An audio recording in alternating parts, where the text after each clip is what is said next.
can speak to the window so the door can hear. If telling someone directly was adequate, people could stop doing what they were doing. We talked about bridging the heart with the mind. The mind, the heart.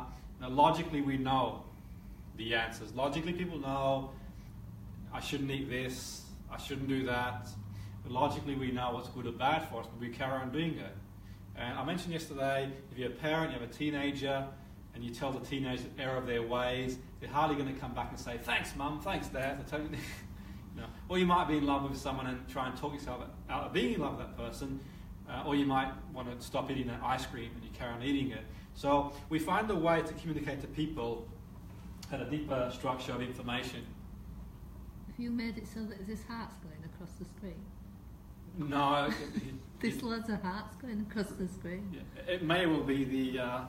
wow. I don't know. Oh, that'll be people watching. Loads of hearts. They like it. Okay, yeah, oh, yeah, sorry. yeah, Oh, that's okay. sorry, yeah, sorry. Yeah, that's okay. That's fine. Yeah, that's fine. That was a pattern interrupt. That's your fan. Yeah, definitely. I just thought I don't want him going on YouTube. No, that's okay. Oh, they're off again. Yeah, that's fine. That's okay. So, yeah, and that was a great pattern interrupt by Ashley. Phenomenal. You're going to be one of the greatest hypnotherapists of all time, I think. Very much so.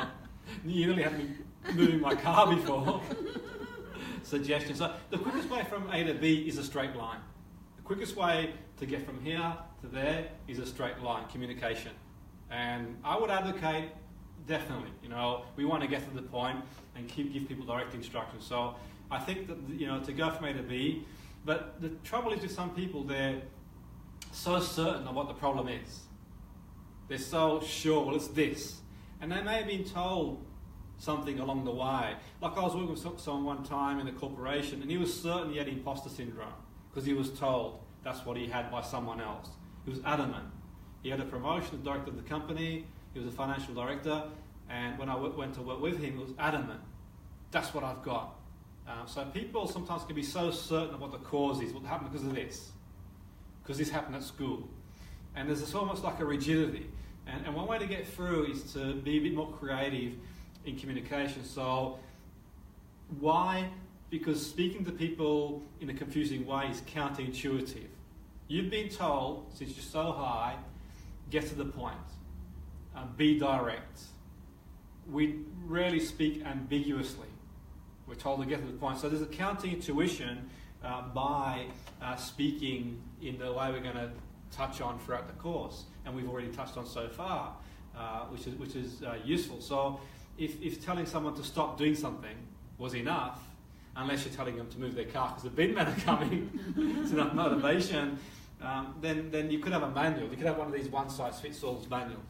You could have one of these, and certainly, these days you've got self-help books for self-help books these days. They're everywhere. So you can have a manual for every problem, and you could solve the issue, and people could solve it anyway. So they're coming to you. Because people often say to me, well, because I often say, well, we facilitate, as a coach therapist, the person does their own resynthesis in their brain. And they say, well, why do they need to come to you for if they do it themselves? Well, the analogy I use is, okay, it's a bit like a teacher. They can facilitate learning, but the student learns themselves. A driving instructor, they don't do the test for you. They facilitate an experience. Equally, the person, we're directing them to their own resources. The driving instructor directs the person to their own resources. The teacher directs the student to their own resources. As a coach and therapist, we direct the person. The desire has to be there. As I've mentioned before, if someone is drowning in a pool and someone else dives in and they can't swim, what happens to both people? They both drown. If someone else dives in to save them, they all drown. So the logical thing to do would be, if you've got a stick or buoyancy vest, put it out there. Well, here you go, but will the person take it? Well, that depends on how much they value their life.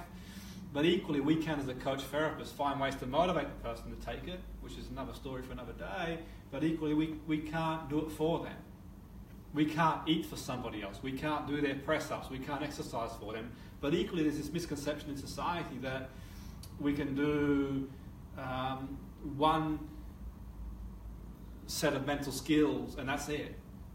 Because you don't expect to go to the gym once and get into great shape forever. Well, maybe you do, I don't know, but it doesn't disappoint people. You don't eat one good meal and then you're fit for life. You've got to carry on doing it. And I think you've got to find your own mental skills beyond what you do in therapy, for sure. So it's counterintuitive. Okay? We can offer the person additional options, and through ambiguity we can soften rigidity. Because people are really rigid about what the problem is. Okay? So you can soften that with ambiguity.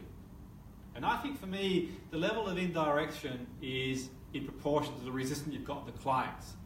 Now, I learned that of one of my teachers, Jeff Zeig, and I credit him for that because that taught me a lot. And he was okay, you kind of peel away based on the resistance you've got. So if someone comes to see me and for a specific issue, it could be anxiety, it could be for confidence, it could be for motivation, preparing for a sporting event, for business. If all their friends and family have seen me, and the local butcher, baker, candlestick makers all seen me, and they all rave reviews, Jim's great, he's fantastic, then I can be a bit more direct. Equally, if the person comes to see me and says, I've seen 20 therapists, they're all a joke. They're all a farce, they're hopeless, you're just another, then I will be more indirect. Like the young lad I mentioned yesterday who came to see me, who had the sleeping and bedwetting issues, I was really indirect. I started talking about his favourite football team to induce absorption and trance. And I did what we did yesterday, created linkage. So him writing his best 11 football team to going into absorption and then creating a metaphor. The metaphor being the ball and the bladder in the tummy, so we create linkage, so he gets control again of the situation. So for me also, bearing in mind too, sometimes over-compliance is a resistance too. So I want to make that point too, because you see in some of these seminars where you've got the guru in the seminar nominates the person to come out to do a demonstration. And because this person's paid a lot of money to see the guru and they follow this guru for a long time, and I'm not saying I'm against these gurus, I've been to many of these seminars as well, but you know there's gurus that they punch the air and they've got this lifelong issue that's haunted them for many, many years, and this guru, this all-powerful guru in 5 minutes, boom, you know, and they're free of, and for me that's over-compliance. Because if we follow that up, my suspicion is if you go according to the stats, not just the guru situation, generally speaking, people who have, now, don't quote me on this one, I'm sort of going off some research I read a few weeks ago when I was doing a paper, a dissertation, and I think people who've got depression, for example, 80% have episodes again. Now, I'm not implying the one who goes to see the guru has it again, but what I'm implying that stress can bring things back again. Pressure can bring things back again. So people who've got anxiety, doing presentations, interviews, just general anxiety, and they lose a parent, they have a crash, something goes wrong, then that can come back again under pressure. So hence I think it's really important for me in where over-compliance can be resistance too. When I do demonstrations on courses, I do it first and foremost to teach people how to do what we do, but equally I prefer people to be honest. And I'll use ways of measuring on a scale of 1 to 10 being high. Well, they could say they're at 10 and for anxiety and come down to 1, but I'll look at the acuity and I'll probe using like metamodal Socratic questioning, is it? And how? And I'll probe deeper and I'll use ways to quantify to see. Because over-compliance is a form of resistance too. I think anyway, in my opinion, not just a person who's like, no, I can't be changed, you can't help me. That's resistance, but also, yes, I'm fine. Because you know when they go out of the room. So I think for me, using language, and we have covered some of the language so far, we're going to cover some more now, in between now and lunch, and we'll go from there. So for me, using language that's permissive. I talked about yesterday how when I first got into hypnosis many years ago, I got into it when I was about 17 years of age, and I was using it to help myself as an athlete. That was my introduction to hypnosis. I was seeing a psychologist, sports psychologist at the time. He did a background in hypnosis. We didn't really work well together, and then I sort of pursued. It was great what he did; it had a great reputation, but equally it wasn't for me. And I went to somebody else who had a background in hypnosis too, but was more of a physical coach as well. And that sort of took me to the road I was on. And what didn't sit well with me was the conventional hypnosis where the facilitator was the all-powerful, mighty one. You will change, you will go under. It's like a procedure, like we talked about yesterday. When I sort of searched, and this was back before the days of Google and the internet, I found the Ericksonian way, and I spent a long, long time studying what he did and how he did it, through books, through reading, through finding people who sort of trained with him and under him over many, many years, and learnt and developed my own style. And that would have a big influence on me because there's a more gentle approach that we talked about yesterday. So you find your experience that you enjoy, what you like doing, and you find your own hypnotic qualities. So it's an invitation to trance rather than an induction, induce. And we can use language as permissive, like perhaps. So the word perhaps is quite useful, the word perhaps. So when I say perhaps, you can close your eyes rather than close your eyes. So if I was to say, perhaps you can make me a cup of coffee, probably somewhere to go. But equally speaking, the word perhaps, it's a gentler approach rather than make me a coffee. Okay? So it's a soft invitation. So it could be perhaps with a soft pause when you're ready to close your eyes. And do you see the difference in that? You see the difference between the command, and I'm not saying there's not a time for a command, and there aren't people who respond better that way. I'm not implying that. What I am implying, there are people who respond better the other way too. Okay, so it's sort of 6.5 to 1. Okay, so I've worked in many environments, and there are some people that respond one way. Having that armory in your skill set is quite useful. So think now for a moment, perhaps pause, a soft invitation, you'd like to close your eyes. Perhaps when you're ready, you'll begin to feel better. Okay, so think language and think how being permissive. The other thing that's quite useful too is a presuppositional link. Okay, and the presuppositional link is something undeniable is happening, and link something that you'd like to happen after the undeniable truth, so to speak. So an example might be, okay, so you're sitting in a chair, undeniable, you can close your eyes, if that makes sense. Or, okay, if you're at home, you might say to your partner, to whoever's in the house, if they say, I'm going outside, I'm going to the shop, well, perhaps you can get some milk. Or perhaps the undeniable truth that they're going outside, you can put the bins out as well, so to speak. So for me, since something undeniable is happening, then you can link it. What's really important with that aspect is that what you link presuppositionally is not a million miles off what or where the person or where you want to take the person. Okay, for example, so you could say to someone, perhaps, so someone says I'm going to the shop at lunchtime, and you could say, okay, that's undeniable, they're going, you can pick me up some milk. So that you can sort of build a bridge there. If you say to the person, perhaps you can go to the bank and get me £1 million, it might be too far off the mark. So you want to keep it tight or close as much as you can do. So the person might come to see you, for example. One would be, for me, if the client comes to see you for a session, and you can say, okay, you've come to see me, they're there, and you've come to see me because you're looking to improve. Okay, so you're setting that frame, the presuppositional link, and you're linking the two together. I'm just sort of mindful of the people. Can you see okay? Is it, yeah, it's okay? fine. Yeah. Absolutely fine. It's lovely and warm, actually. Yeah. Okay. You okay? Okay. Cool. Awesome. Okay. I'm just sort of mindful that the sun's sort of blinding your eyes. So perhaps you've come to see me. You're looking to improve. So the pre-sup link. Since you're sitting in the chair, you can close your eyes. Okay.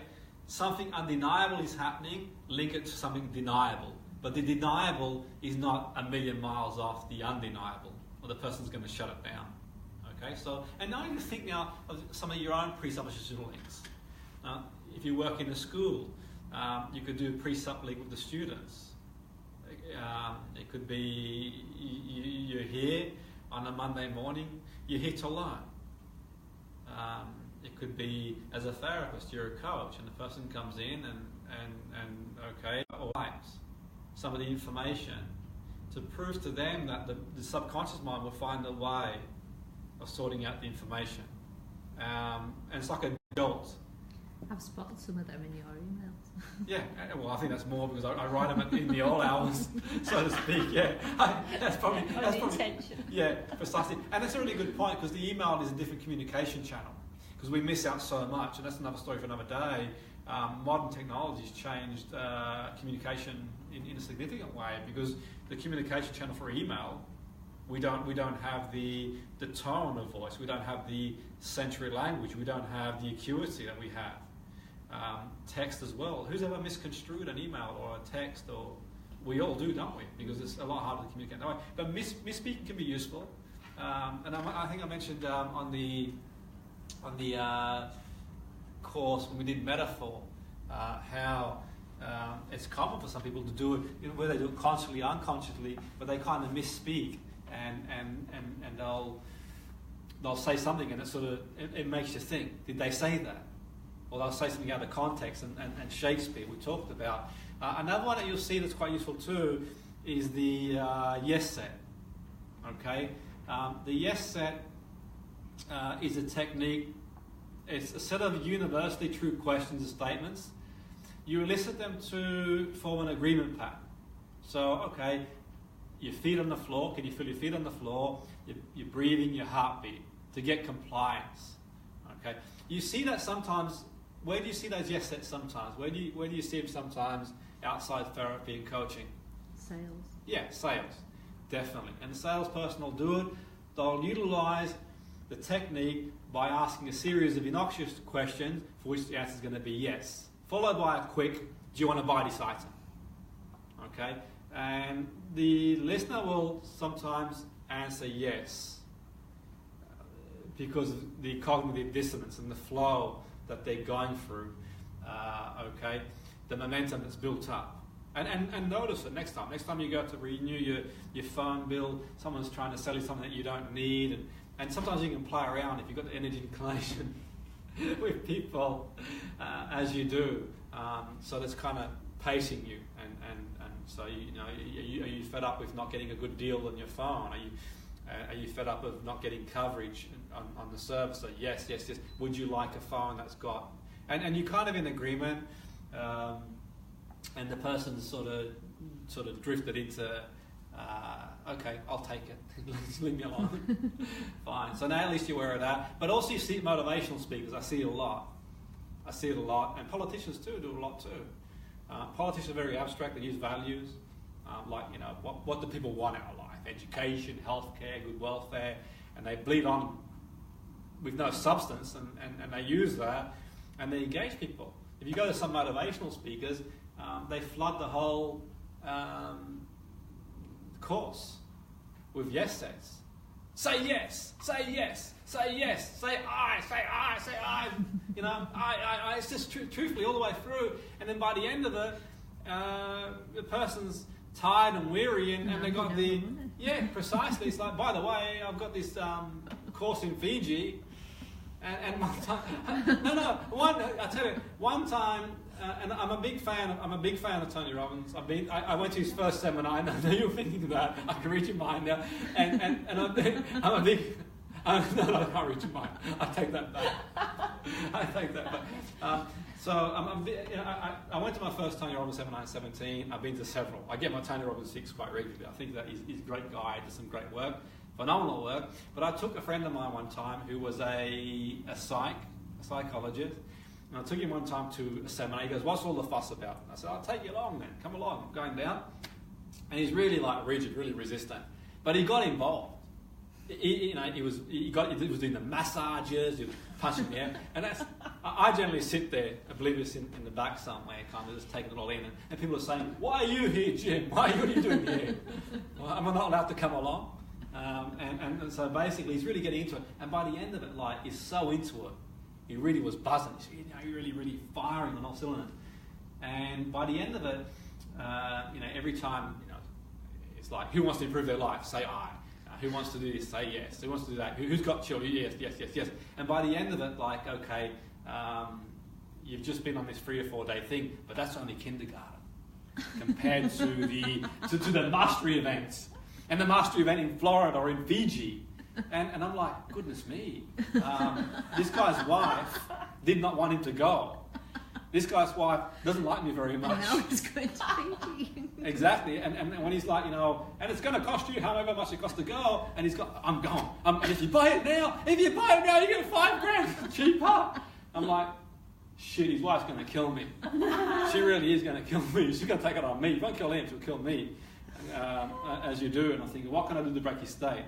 I said, yeah. Probably a good idea to go, but just remember your wife.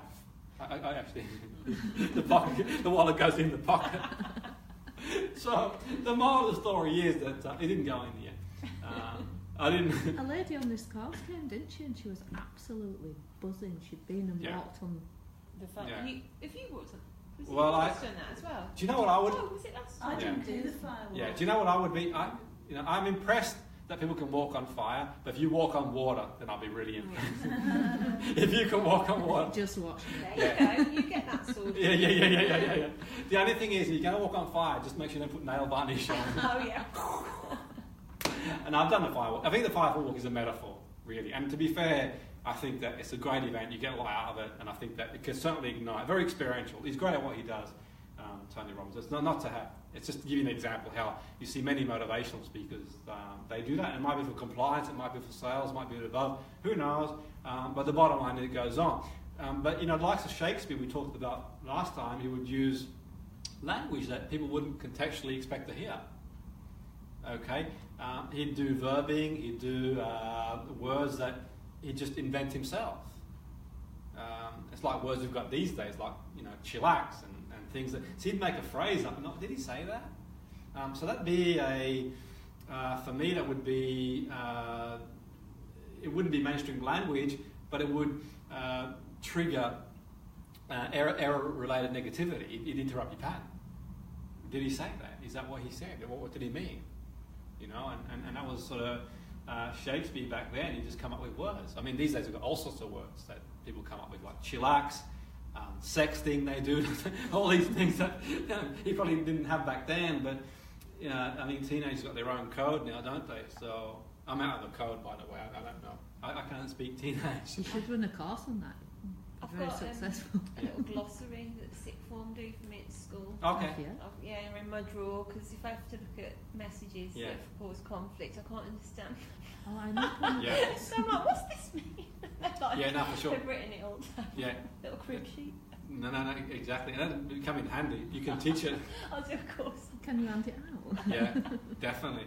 And Milton Erickson was obviously famous not say famous, but was really, from a therapeutic point of view, as far as I'm aware, was one of the first people to use this sort of language. I never met Erickson. I came into the scene after he'd passed away. He passed away in 1980. I wasn't involved in this sort of work back then. I was only so high. But I have had the privilege to meet some people who've trained under him and who've sort of set up the foundation in Arizona.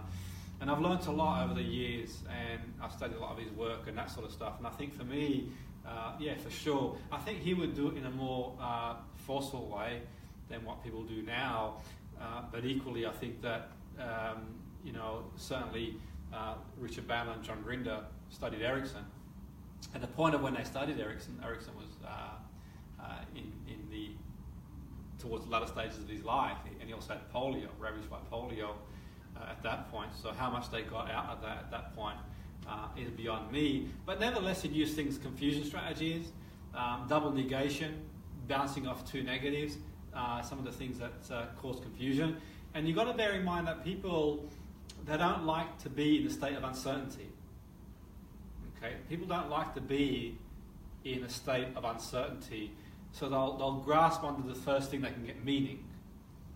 So people don't like to sit there and think, okay, I'm not sure, and they'll grasp onto it. So one could say Erickson invented the confusion technique from the point of view of therapy. And it was a kind of hard confusion that he'd do. It was meant to attack the resistance of the client. Okay, that was his way of doing it. And he'd use things like the early learning set for confusion. So you would talk about things like how someone learns the intricacies of learning the alphabet, and people would write the letters of the alphabet, and then he would get them to say write or reflect on 8 letters of the alphabet, and then he'd sort of suggest one letter, and he'd talk about one letter being before the other letter, so on and so forth. I'll do a quick demonstration shortly of some of the things he would do to create that sort of confusion, and this was in the induction.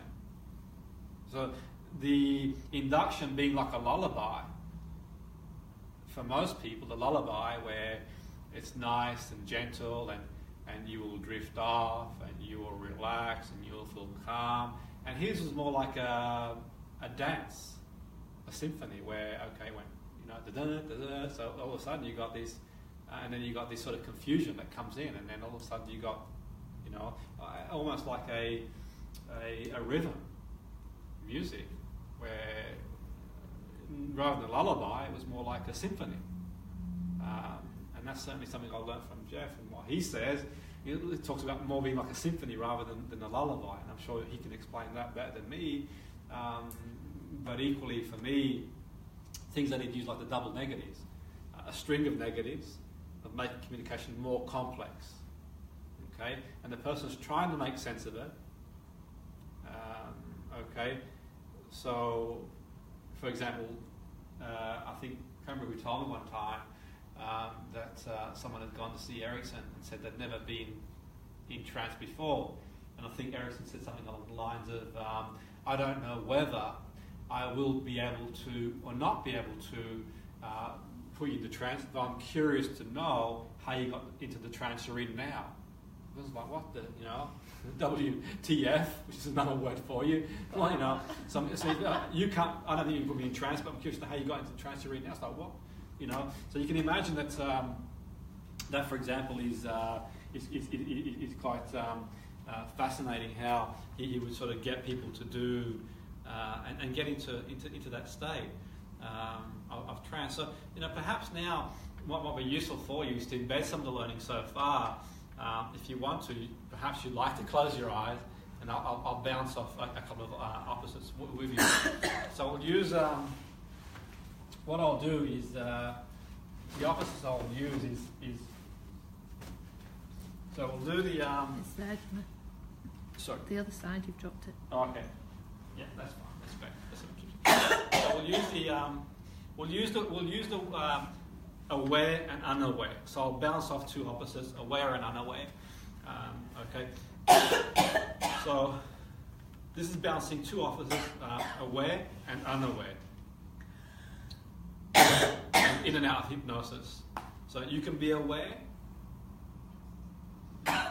you're not in hypnosis, and unaware when you go into hypnosis. You don't need to be aware that you were not in hypnosis when you were now, as you're aware you're in hypnosis. You can be unaware that out of hypnosis is something that when you are aware of it later, that can be an opportunity for you to really learn how to make good use of it. So we're bouncing off two opposites, and we can practice doing that today as well. So you can take the words aware, unaware, and in and out hypnosis and bounce the two together, which is quite useful to do. So now I'll do another one. We'll do conscious mind and unconscious mind. And to sort of embed that and to get a flavour of it, perhaps you'd like to close your eyes. And as you close your eyes, you can feel your feet on the floor, your back on the chair. and perhaps you notice one hand might feel warm than the other, and just be aware of your breathing. And as you're aware of your breathing, perhaps you notice a sound in the background, and as you notice the clock ticking in the background, your heart rate begins to go into a rhythm. You have a conscious mind and an unconscious mind. And your conscious mind has ways of understanding. And the kind of conscious understandings that you unconsciously understand are different from the unconscious understanding that you consciously understand. But then there's the misunderstandings, and you can consciously understand your conscious misunderstandings. Or you can unconsciously misunderstand your conscious understandings. And you can't really understand until you take in a nice breath with your eyes closed and begin to feel comfortable and peaceful and tranquil. Okay? And in your own time, in your own pace, you can come back to the here and now. So we've bounced off two opposites. So the two opposites being conscious mind and unconscious mind. I've used the negation technique as well too, which we've talked about before. And you can do any number of them. So you could say tense and relax. So I won't put you through all that again, by the way. And I'm not suggesting that as a coach or therapist you go in as forceful as that. You can do it subtly, in a subtle way, just enough to peel away the resistance. Erickson had his way of doing things, and we all our own way of doing things. So you do it subtly enough. So you can just say tense and relax. So you can be tense now and relax later. And sort of, you're gearing the language to go somewhere. So it could be in a classroom. Perhaps you're unmotivated now, and you might feel motivated later. Or perhaps you feel a bit insecure now, and you'll feel confident later. And as you begin to feel confidence, the feeling of insecurity, so you can bounce the two together, and you can sort of pace and lead the person that you're working with. I just want to sort of talk briefly about the brain and neurons in the brain as well. Every thought that we have, every sensation, every emotion that we have, and everything we do is ultimately a function of our brain and nervous system and other aspects of our biology. Everything we do, it's all underpinned by biology and the workings of the brain. We actually experience neuronal activity as perceptions and emotions, and as inner representations such as memories, thoughts and images. So we talked about yesterday how we can access parts of the brain that we wouldn't normally have access to put the brain in a different state. Alpha state, theta state. The neuron activity control for a range of automatic and conscious processes that govern our subjective experience of the world, how we act in the world. So we can use language to have an impact on people's appraisals. The appraisal being your interpretation of the situation. Okay, so we talked yesterday about how you go to town at lunchtime and you see your best friend and they don't say hello to you. You get a call saying there's going to be redundancies. You have a primary appraisal. Okay, the friend might not want to be your friend now, or it might be you who makes me redundant. Then you have a secondary appraisal. But if I get made redundant, I'll have no way to live. I'll lose the house. If my friend doesn't talk to me, I'll be lonely. And then the emotion. And the emotion then elicits a range of coping strategies. And the coping strategies might be that you fire a text back to your friend saying, why'd you ignore me? It could be that the redundancy, you storm in the boss's office saying, am I being made redundant? So we have a range of options we can use. But equally, we could change our appraisal of the situation. I think your friend might have been busy, might have been flustered. They might not have seen you. Or they may have seen you, but you control what you can, let go what you can't. And then you might text them and say, you okay?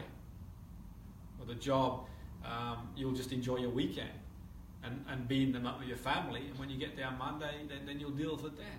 And back from there, knowing that you've lost your job before, you've got another one, you get it again. And you'll see that one thing I do is the causal link. So linking language is quite useful. So the most basic link is the word as. So we can link and being the link, and as. Okay? And this is one of the issues I had when I first started Toastmasters, the Speaking Association, which I'm not on commission on, by the way. I'm not in commission, because people say, why do you always talk about Toastmasters? Because they really helped me a lot as a speaker many, many years ago. I joined them and I left for a while. I've come back again the last few years. I really enjoy it. They're in every town. They're great for public speaking. But one of the issues I had is I'd use the words and as a lot. And they were like, it's a filler. Filler being like an arm or whatever. Why are you putting the word as and as? And I'd done it for so long, it was almost like speaking in my own language. And they would say that, but equally it was the ones who were still not in trance who would probably notice it really. I think most of them in trance with their speech. So it's a link. And as you begin to wonder, and as you begin to feel relaxed, and as you begin to wonder about change, and as you begin to wonder and imagine. Okay, so I remember simply state facts which are true. So it's like pacing and leading. Okay, and you can do the link between a presupposition to what's happening and the noble truth to where you want the person to go. And as you feel the pen in your hand, you notice the feelings of relaxation.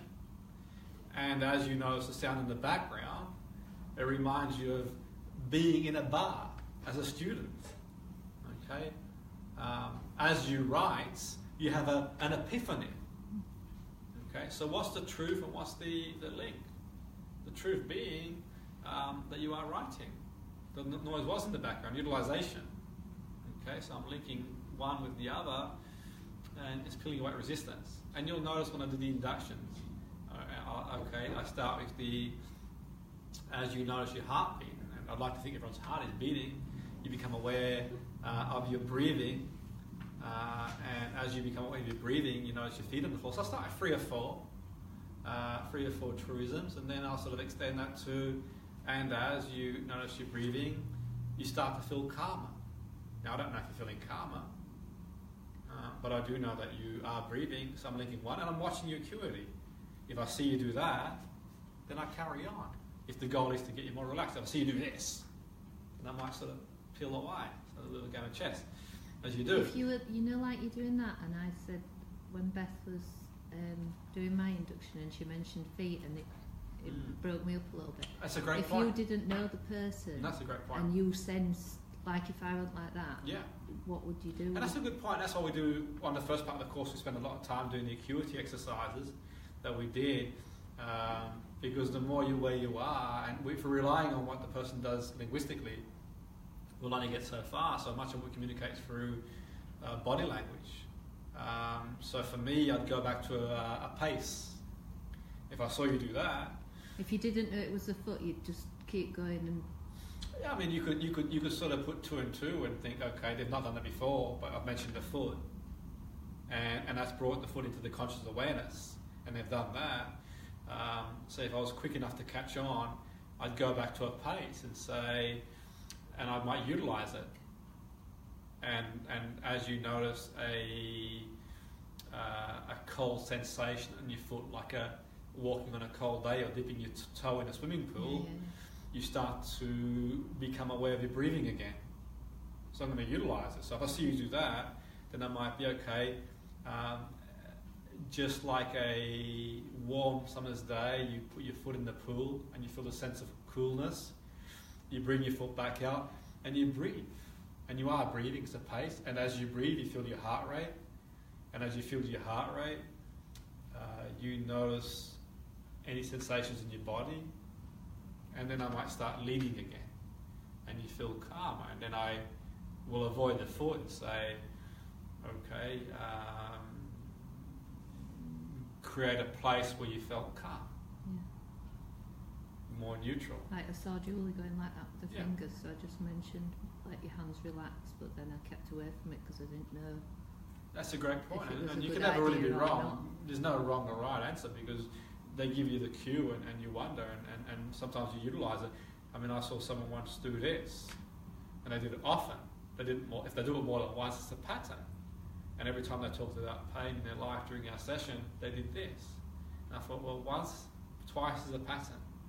And then I'd utilise this and I'd dissociate it from it. So I said, give it a colour, give it a sound, give it a feeling, and depending on what the goal is. So if the goal is to get someone into a more receptive state of relaxation, then we would probably go back and pace again and then lead and get them back to that alpha theta. If the person's, we're doing an intervention and then did this again, then it might be give it a colour, give it a sound, push it away, turn the sound down. Does that sort of make sense? So it's just watching and you're backwards and forwards. It's Precisely, like a dance, isn't it? It is a dance. It is really a dance for sure, definitely. I think, and we do it anyway. And the key thing is, we use ambiguous language. And one of the we're going to talk more about ambiguous language. There's some videos on YouTube on it before as well. But we'll do more of it on the course this afternoon. But you mentioned is what we've got phonological ambiguity, where in the English language, but also in other languages too, not just the English language, but in other languages too, you've got two words that sound the same but mean different things. Okay, so who can think of some words that sound the same but mean different things? There, where. Yeah, and see, and buy. Okay, and that'd be quite useful because it creates confusion in the person. Down by the sea. The bee. So it's confusion. Does he mean that? Does she mean this? Or does she mean the other thing? And also you can have a conversation with one person but direct to somebody else. So you'll see me in the classroom sometimes.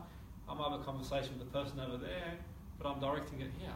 I've seen you up to that quite a few times. Precisely, and I do it sometimes if I'm in a college, or if I'm in a situation where I'm doing some work in a conference, or if I'm doing some work, and in a way, okay, I'm directing in an indirect way the communication at the other person. So, okay, the situation when I was doing the training for the Air Force that time, I'd done some training for him before, and the guy was dismissive about the imagery techniques, and I was communicating to him. And the communication was with him, but it was intended to go there. Because I felt he was such a significant person in that group. He could polarize the group. Okay? And rather than sort of resist, I got him to volunteer and said, okay, perhaps you'd like to do some relaxation and we can measure your heart rate.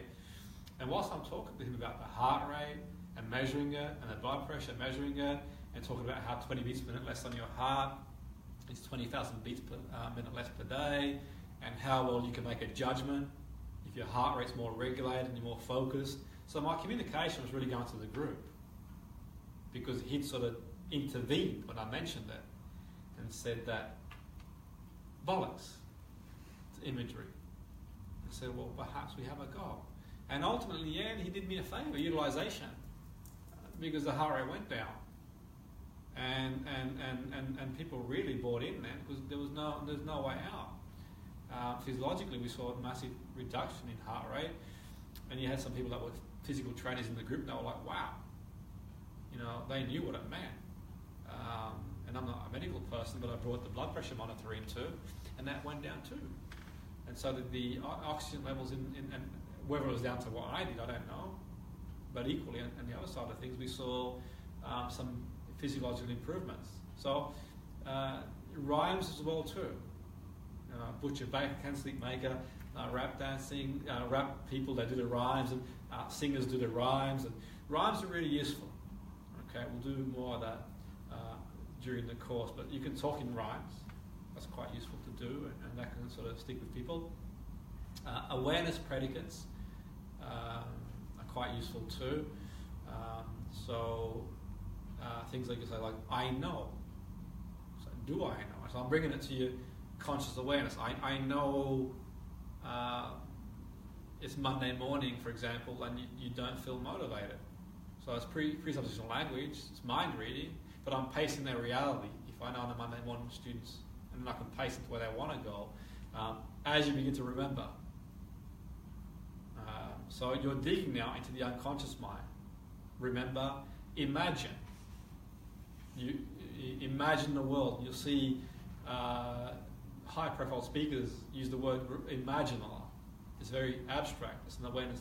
Imagine a world with peace. Imagine a world with love. Imagine a world with jobs for all, and so on. As you may have considered, explored. However much you've explored, you are aware of your pen in your hand. So I'm drawing attention to the conscience. You're aware of your feet on the floor. You're aware of your back on the chair. You're aware of your glasses. Until I mentioned it was relegated to the unconscious mind. Now put it to your conscious awareness. Okay? And at lunchtime you'll be aware of, black Ford Fiestas.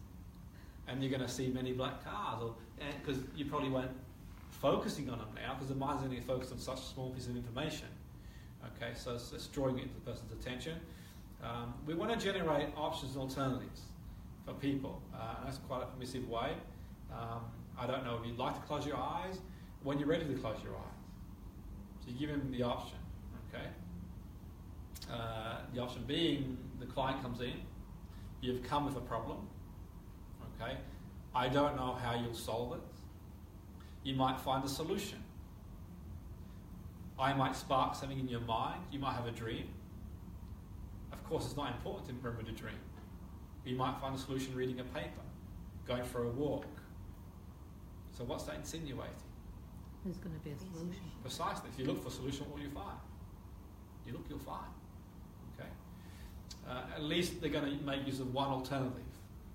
You sort of throwing things out there, and you think, well, they're going to make use of one alternative. We talked about this in the last module. Sounds are quite useful too. Words without saying anything, a bit like white noise, like politicians. You can sort of fire off in a certain direction. You don't want to be too ambiguous. You don't want to be too confusing. You want to be confusing enough so the person can't make a definite meaning, but equally you want to be enough where you don't distract them completely, so they switch off completely. It's almost like a line you can fire off in a direction. So if the person resists when you mention the word feet, you can sort of fire off somewhere else. You mention this, they fire off somewhere else. Okay? It's like you get them to the point where you think, oh yeah, I know what they're talking about, and then you come back again. Yeah, to the point where you sort of, and that's a great analogy, and the analogy being that if you speak to a 2-year-old, they'll run rings around you. And think subconscious mind, you're speaking almost to a 2-year-old, because it's going to run rings around you. Okay? In that, so sounds could be metaphor, rhetorical. So a person could say they feel down, you say, well, you feel, and you want to feel, yay, you know. And the person might say, they might come in the classroom on a Monday morning, you might say to the group of students, okay, so you're all feel on a Monday morning like, ooh, and you want to feel, you know, ooh. So you can use sounds that are quite useful to use. You can make sounds like the wind, the heartbeat. You can utilize those. Those sounds are quite useful. Like a sailing, like being in the harbour and the sound of a ship in the harbour, and just using sounds are really good. Really good to use sounds because it's counterintuitive. You're keeping them interested. You can fire from the direction. People are used to being told all their life what to do, how to think, and 2 + 2 = 4. It's a bit more counterintuitive, and you can bypass the conscious resistance. You can set a compelling outcome, because really you want to connect to their map of the world, and you want to set an outcome that we covered in the last module, and we'll cover again today. You set a well-formed outcome, a map of where they want to go. How do they want to feel? So they feel anxious. Presenting, how do you want to feel? I want to feel confident. How will that look? How will you stand? How will you walk? How will you talk? Create an image of where you want to go. Okay? We can access the unconscious mind. We talked about the level of proportion is in proportion to the resistance you get. You could do, we talked about this yesterday, where you could speak about a learning. well before the onset of the problem of behaviour. So if you learn to do this, you can learn that. So you learn to speak English. And what age were you first learned to speak English? What age do you think you were when you first said your first words? I'm inducing trance now. You go into the unconscious. Okay? And if you learn to speak English, you can learn these language patterns. Okay? And some of you might even speak other languages or your own dialect or your own, depending on what part of the country you're in. And how long do you give someone to learn to speak? Well, some babies speak at one age, some at the other. It's all relative, isn't it? But they do learn. And the same as the pattern. So you can invite the listener to an early learning time. And I do it a lot in classrooms. You'll see me do it a lot in this course. You probably know a lot more aware of it now, now that I mention it. When I go to school, I use early learning set a lot. At one point, you first learn to write your name. At one point, you tied your shoelaces. And they put MRI scan on your brain. When you first learned to tie shoelaces, there would have been like a Christmas tree. Utilization. But now, you tie your shoelaces, it's just automatic. At one point, driving a car was conscious, first gear, second gear, stop. Now you sort of get off and you go, unconscious. So you can use early learnings. And the closer the learning is to what the behaviour they want to achieve, the better it is, I think, in my opinion. So for example, they want to go running again and they had a fall or an injury, then it might be you talk about walking. First learned to walk and fell down, got back up again. If it's sort of going to do presentations, you might, something they learnt that was more challenging than the presentation they're going to deliver. Okay, so the students, for example, might say, they're a bit nervous about the exam. It's okay to be nervous because it means you care. You can pace it. At one point, you didn't know how to do one thing, but now you can do that, you can do this. So the learners are quite useful to do. You could do riding a bike, swimming, and this is why it's important. I talked about this yesterday. Is if they can't, they've never ridden a bike, never swum before, use something that they like doing. It could be the guitar. It could be playing an instrument, playing sport. We've all learnt things in our life, and we can learn new things in our life. Okay, we've all learnt many things, and that's why it's really useful to know what they like, what they're passionate about. Okay, because quite often we focus on what we can't do or what we can do. Okay. Another one that we'll sort of moving towards lunch now. We'll do more practical stuff after lunch as well. Is double bind. Okay, double bind being a statement that offers two choices or more that are in fact the same choice. Okay, so what do we mean by that? An example might be a client comes in. You may begin to feel terrific immediately, or it may take several minutes before you feel great. What am I insinuating there? You're going to feel better. Yeah, precisely. Precisely, okay? We can meet up on Wednesday or Friday. We're going to meet. Precisely. And you'll see this sometimes in sales too. You can pay by credit card or pay by this, or you can pay now or pay later. You will pay. Precisely. You will, inevitably, one way or the other, but they use that sort of buy. Okay? And you can use it in coaching and in therapy. You can use it with the students. You might learn now, you might learn later. You might learn, whenever. And sometimes you use the option alternative at the end of the session. So you might get the realization after the session. You might get the realization in a dream. You might get the realization when you walk into the park. What am I insinuating? There will be a realization. Okay? Pacing, which we'll talk more about as well after lunch. I'm sort of mindful of lunch now. Is a simple statement that's true. All parties agree. So after several paces, the mind gets into a state of acceptance. What's being said, and it's the perfect time to lead. Okay?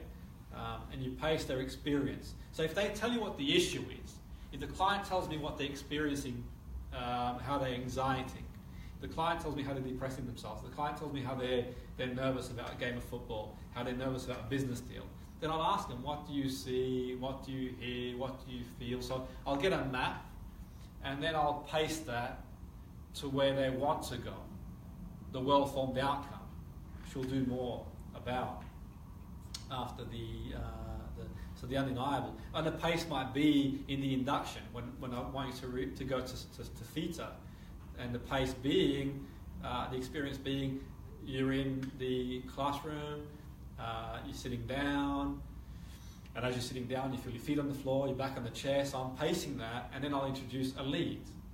And the lead might be, think of a time you felt calm.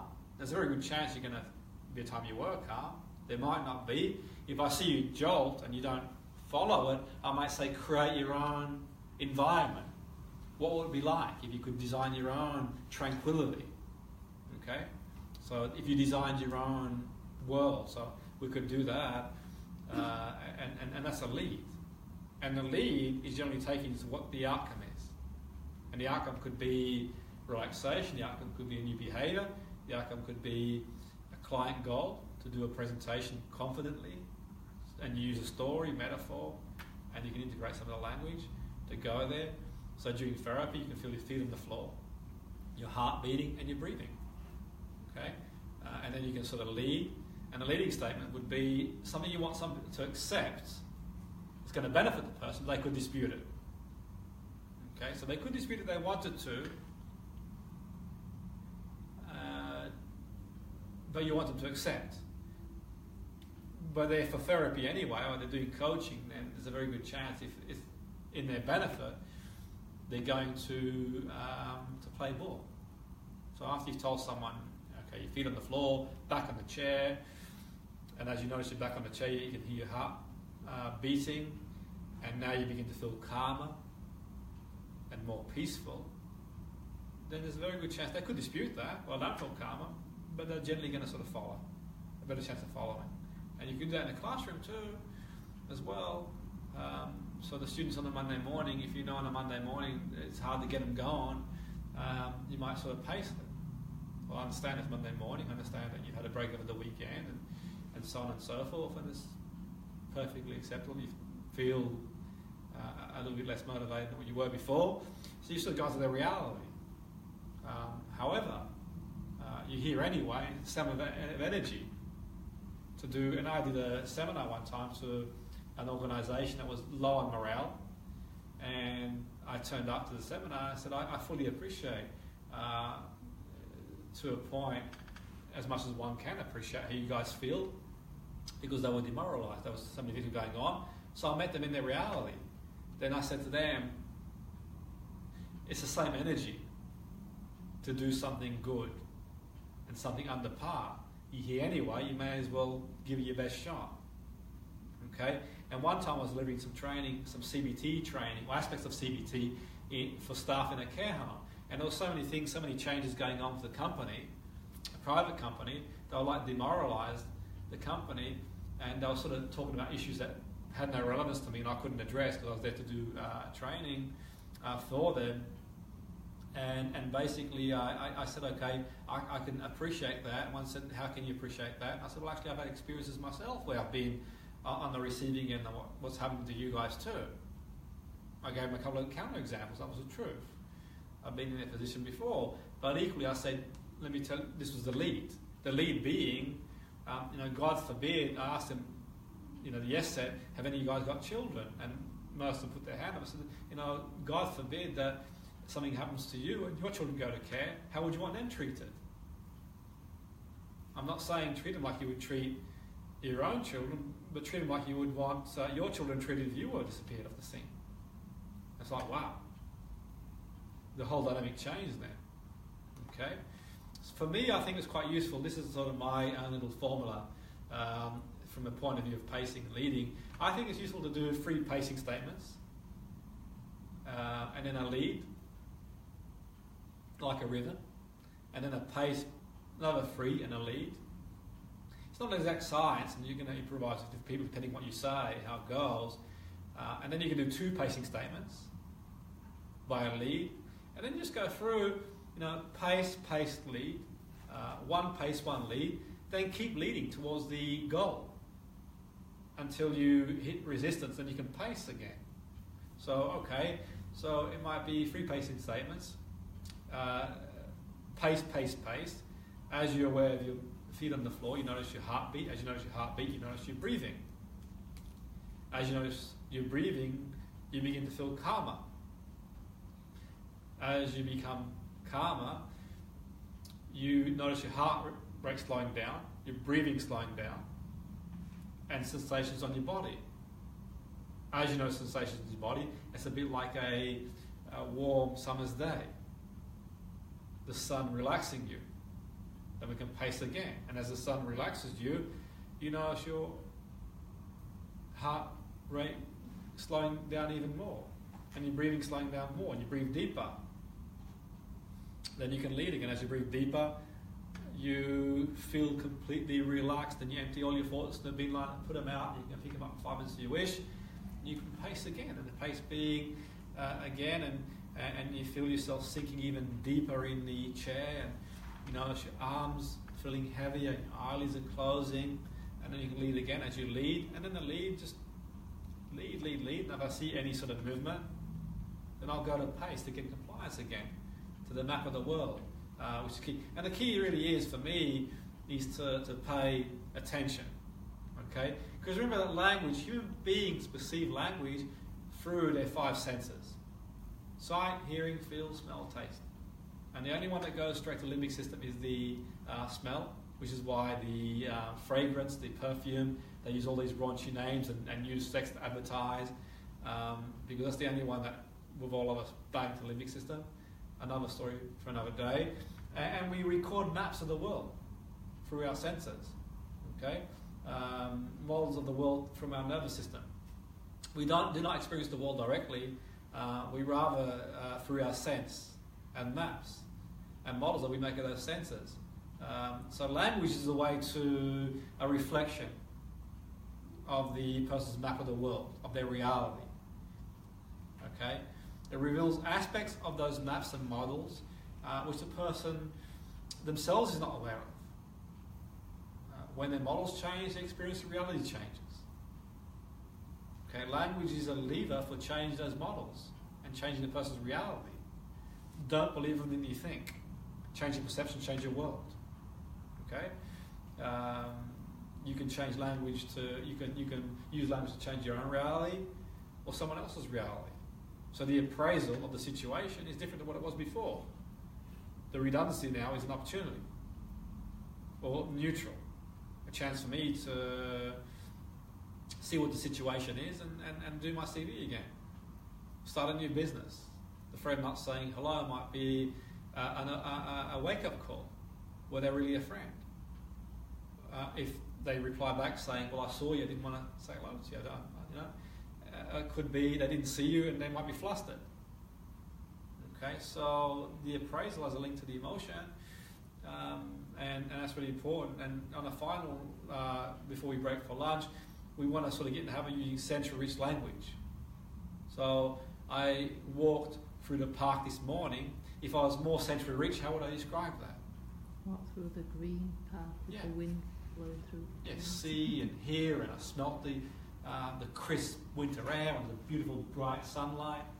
And I woke up this morning, and as I woke up this morning, I looked out the window, and as I looked out the window, I went down. I saw snow, little flakes of snow on the hills in the background. There's a lake not too far away from where I live, and it was dry. I saw the sunlight reflect on it. It was beaming, and I could smell the beautiful winter chill. And there was the seasons. It really made me appreciate the seasons so much, because you really felt, you felt the crispness in the air, and then and can you see how it's different to, I want to go there right now. Precisely. So we have the limbic system part of the brain. The thalamus gets all the information from all the senses. Okay, the part of the brain. And it sends the information to the amygdala. The amygdala has many functions, and people say it's the size of an almond. It's not entirely true. It's got other structures too. But one of the jobs of the amygdala is to pre-screen for danger and gets information from the hippocampus, from past events. Everything you've ever experienced in your life, every memory is all stored on some level.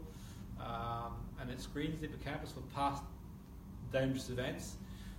The amygdala activates the hypothalamus to trigger the endocrine automatic response, the fight, flight, freeze response in the body, deactivates the rational brain. We have the emotional hijack, where under certain circumstances you're not thinking rationally. If a dog's chasing you, you're not thinking rationally. If you get cut up in a motorway lane, you're not thinking rationally. For the most part, you have that automatic reaction. If you have a big bang in the kitchen in the evening, you're not thinking rationally. At that point, there's a negotiation between the neocortex and the limbic system. Okay? Until eventually you have an agreement there. But the glands release chemicals called hormones, and these active molecules create moods and emotions. And that's what emotions are. So it's not the person who doesn't say hello, it's the meaning you give the person not saying hello. It's not the redundancy, it's the meaning you give it. Your primary, secondary appraisal, the emotional link to that is key. And we talked about it on the course before. We want to reach structures of the brain, like the anterior cingulate cortex, so the unconscious conscious structures of the brain. We want to reach that through limbic exercises. One being communication in an experiential way, because the brain will focus on what's relevant and not relevant. Okay? The parts of the brain that govern unconscious conscience, that you can distinguish what's relevant, not relevant, what you pay attention to. It helps you to put together thinking and emotion, what you screen out, what's important, what's not important. The region of the brain, like the anterior cingulate, is crucial for making decisions as well, and emotionally regulating us, as well as many other vital functions like blood pressure, heart rate. If you get scared, your heart rate will go up, irrelevant to what you tell yourself logically. Heart rate go down. You're watching a scary film, and you're watching a film like The Exorcist, and you know it's a film, but you still feel fear. Okay, you know it's not real for the most part. You get some bad news, and blood pressure goes up. So we've got to create experiential communication for goal-directed behaviour, where they want to go. So if someone's got a well-formed outcome they want to go towards, yeah, on paper it's one thing. We don't play on paper. Okay, whether it's to reduce anxiety presenting, whether it's to be more confident presenting, whether it's to be more feel better, whether it's to be more adaptive in their life, whether it's to be less socially avoidant, whether it's to feel better in themselves, or they might have an outcome in mind. The outcome might be to go swimming, do exercise, go away on holiday, fly, whatever it might be. Ultimately, we've got to reach a part of the brain that controls heart regulation, that controls our breathing. And if you walk on a hill, your heart rate will go automatically up. You don't tell your heart rate to go higher, you physiologically adjust. And if you say something you feel embarrassed, then you may blush. And don't blush, I don't want to, it happens anyway. And we know these things happen automatically, and for the most part, so does behaviour. Behaviour being impacted by our biology, our psychology, our social. All the experience you've ever had since day one, as well as the genes you've got and many other things, all are in one melting pot to create the perfect storm. And to make changes on various levels, we need to be creative. And on that note, we shall break for lunch. After lunch, we shall play ball again. We'll do a lot of experiential stuff, and we'll go again. So, yeah, brilliant.